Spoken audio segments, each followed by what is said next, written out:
Alors dans le domaine du street art, il y a deux choses. Il y a la réédition de Planète Graffiti chez Pyramide, pour tous les jeunes et les fans de graphes et de graffiti sur les murs. Hein. C'est tout le panoplie, comment on fait et comment sont les graphes et les plus grands graffeurs du monde sur les murs. C'est absolument superbe, parce qu'il y a de plus en plus de belles choses.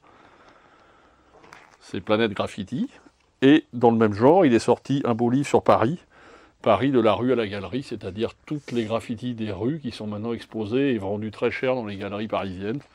C'est un bouquin absolument superbe, avec des choses de plus en plus belles. C'est ce qu'on appelle l'art de la rue, c'est l'art du XXIe siècle. C'est même plus l'art du XXe siècle, c'est l'art du XXIe siècle est en train de se faire et de vivre directement sur nos murs de nos villes, et notamment à Paris, où il y a de plus en plus de belles choses. C'est pas la peine d'aller à New York, je veux dire à Paris, il y a des choses qui sont très souvent plus belles qu'à New York. Pour avoir fait les deux villes et avoir vu les graphes des deux, on est, contrairement à d'habitude, on n'est pas en retard dans ce domaine.